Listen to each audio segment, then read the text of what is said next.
Quando a minha mãe casou, ela estava grávida já, ela já descobriu que estava grávida. Então, quando eu tinha no começo da minha adolescência, isso, meus pais nunca viraram pra mim e falaram assim, a gente não queria você. Mas isso era uma coisa que pegava no meu coração, porque eles eram, tipo, minha mãe casou grávida, então inconscientemente criou-se uma coisa dentro da minha cabeça para que eu, tipo, você não é desejada, tipo, sua mãe casou grávida e tal. Então, isso era uma coisa que eu levava pra mim, pra minha existência, assim. E aí eu lembro que nessa época também, de 11, 12 anos, eu comecei a ter uma dor no rim específica. E eu ia no médico, fazia exame, os caras falavam, meu, o que ela tem não significa a dor que ela está reclamando. A dor que ela está sentindo não faz sentido com o que ela estava passando. E aí eu comecei a tomar remédios específicos para dor só, tipo, e aí tomava 6 em 6 horas um tipo sintético de morfina, era um negócio muito forte para uma coisa que não tinha sentido. Mas, e aí, naquela época, eu lembro que eu fiquei muito mal e, tipo, eu queria morrer, assim. A verdade era essa, eu queria me matar e eu não queria continuar ali, assim. Eu tinha 12 anos, era um pensamento muito forte para alguém que tem 12 anos. E aí eu lembro, tipo, que junto com a dor eu, tipo, chorava e aquilo não passava. E aí eu lembro de pegar todos os remédios que eu tava tomando na época e colocar em cima do banheiro porque eu queria me matar. E aí, tipo, naquele dia eu lembro de entrar no banheiro, assim, com os remédios e eu lembro de uma força que me segurava, assim, pra trás.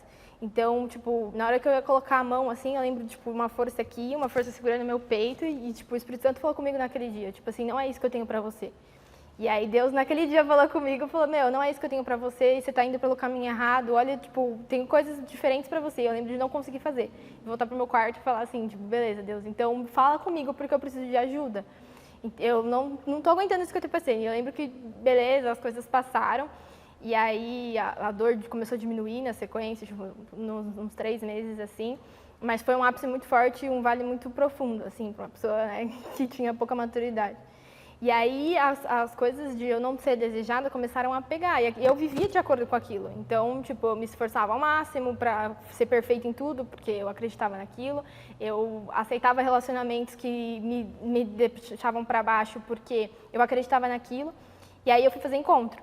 E aí, no encontro, lógico, o encontro também das ministrações foram muito fortes. Mas no final do encontro, a gente tinha um momento especial ali que as pessoas entregam algumas coisas pra gente, né? E aí a Bruna, ela fez um caderno específico de palavras proféticas para mim. E aí, uma das coisas que eu queria, né, nesse caderno, né, tem um monte de coisa, mas eu acho que o mais importante é que na primeira página, quando eu abria, ele falava que eu não nasci por acaso. E naquele dia em específico, eu fui curada. E aí o Espírito Santo me mostrou quanto era óbvio que, tipo, ele me queria e eu não tinha sido, eu tinha sido, na verdade, totalmente planejada, apesar do que no mundo físico não era muito bem assim. Mas o Espírito Santo falava comigo, eu falava, meu, eu fiz isso acontecer porque eu queria que você nascesse, que eu queria, Jesus falava assim muito claro de, tipo, eu te desejei, eu te formei e é por isso que você está aqui. Você está aqui por um propósito, não é por acaso. E aí eu fui ministrada naquilo e naquele dia eu fui curada especificamente disso. Assim, nessa época que eu fiz o encontro, eu estava no ensino médio, né? E aí no ensino médio a gente, né, vive aquela vida, um pé aqui na igreja, um pé um pouco fora do mundo. E eu lembro de a gente participar de uma conferência do Dunamis Pink Punch, que era uma conferência específica de mulheres. E aí eu lembro que na primeira sexta-feira, a mulher ministrou sobre uma coisa específica de falar sim na direção de Deus, né? Você entregar a sua vida de fato e o controle da sua vida para Deus. E aí eu lembro de entender a ministração, falar, Deus, faz sentido o que ela está falando, etc. Mas o Espírito Santo falou comigo de 2 coisas muito específicas, assim. Então, ele abriu meus olhos e me deu direções muito claras. Uma delas era, termina o relacionamento que você tá, porque aquilo me prendia para alcançar específicas revelações do que eu tinha. E larga o cursinho. E, tipo assim, meu, eu até brinquei esses dias mais quando eu fui ministrar, fazer cursinho não é pecado. Tipo, Deus virou pra mim e falou, oh, mano, larga o cursinho. Eu não estava entendendo, né, de fato, mas eu lembro que eu me posicionei nessas 2 coisas muito específicas, assim. Eu lembro da minha mãe até comentar, filha, você tem certeza? Porque a gente foi cancelar, né, a matrícula do cursinho e fazia 3 meses, ela tinha acabado de pagar uma nota dos livros do cursinho, que é mó caro. E ela falou, você tem certeza? Eu falei, mãe, Deus falou pra mim que é pra eu largar, e eu vou largar. E aí eu larguei o cursinho e fechei o cursinho.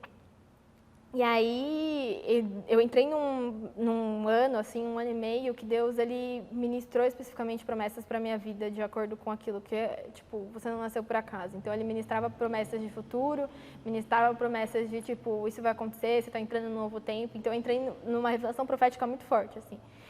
E aí, desse 1 ano e meio, a gente chega na fase do Enem, né? Terceiro ano do ensino médio, é uma loucura, tipo, você tem que passar, é aquela pressão, tipo, o que você quer ser? E aí, eu fui para praticar Enem e eu tinha largado o cursinho. Se eu fiz 2 redações no ensino médio, foram muita coisa. Então, tipo, eu tava naquela pegada bem relax. E aí eu falei, vou lá, vou prestar e, tipo, se eu passar, passei, e se não passar, eu faço 1 ano de cursinho. Tipo, na minha cabeça, eu ia fazer 1 ano de cursinho mesmo e tranquilo.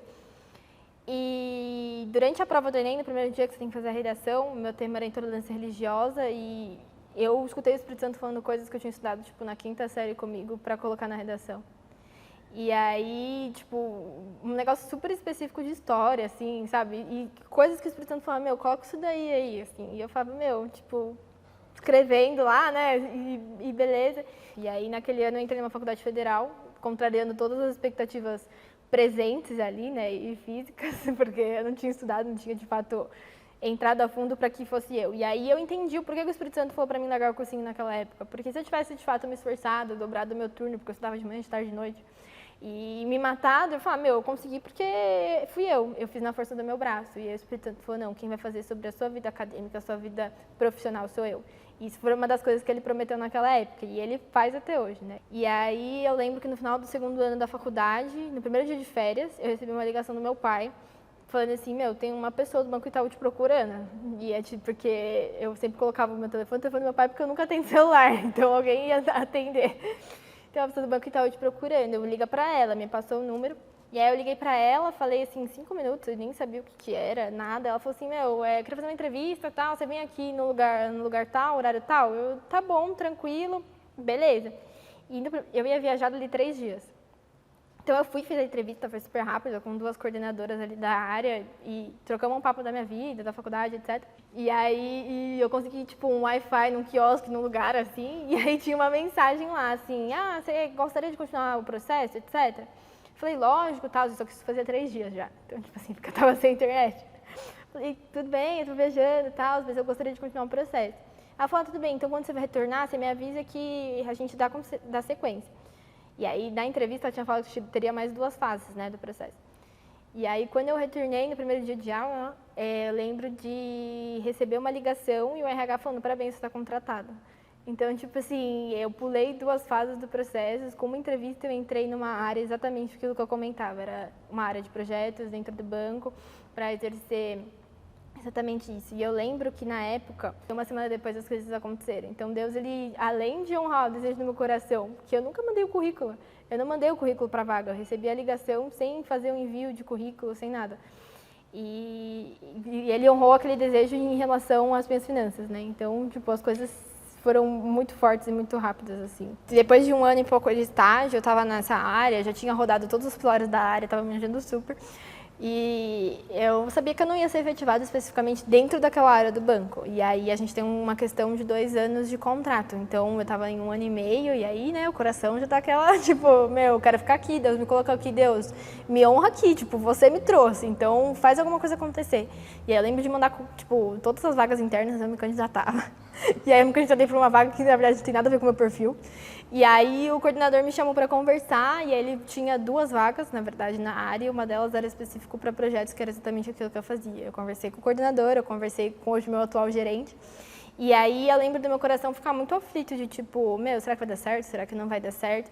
E aí a gente estava viajando no carnaval e na chácara, e aí na minha família tem uma coisa muito específica, que Deus, quando Ele quer falar com a gente, Ele mostra arco-íris específicos. A minha mãe, no Natal, naquela história que ela conta também do arco-íris, e aí pra mim apareceu o arco-íris, e Deus falou pra mim, fica tranquilo aqui, eu tô cuidando desse processo. Vai, tipo assim, vai acontecer do mesmo jeito que aconteceu para você entrar aqui. Então, ele me mostrou o arco-íris e eu olhava aqui e eu falava, Deus, de fato coisas boas estão por vir, sabe? Você está me mostrando aqui, ao vivo, hoje, que isso vai acontecer. E aí, 2, 3 dias depois, o coordenador me ligou falando assim, você quer vir para cá? Se você quiser vir para cá, você está efetivada. E aí, hoje eu trabalho nessa área e, tipo, sou super feliz com o que eu faço. Eu estou cuidando de coisas de inovação, de transformação, que tem tudo a ver com o meu perfil e acredito que tenho somado também na empresa, e aí sim, Deus, Ele honra a gente onde Ele quer colocar. E aí, sem eu ter sido curada, de fato, eu não enxergaria Deus nas coisas que acontecem na minha vida hoje, entendeu?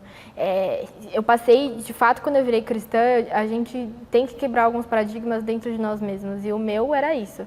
Eu precisava acreditar que eu era aceita, eu precisava entender que Deus tinha um potencial para mim, e aí, quando eu fui ministrada disso, hoje eu consigo ver Deus na minha vida de uma forma muito fácil. Então, esses exemplos de eu receber uma vaga sem ao menos ter enviado um currículo, ele honrar um desejo no meu coração de dar uma primícia, ele me mostrar um arco-íris antes de eu ser efetivada para falar, eu tô cuidando disso. Então, Deus, ele, tipo, depois que você tá de fato curado, porque quando você vem para a igreja, às vezes a gente é confrontado com a nossa carne, com aquilo que tem dentro do seu coração.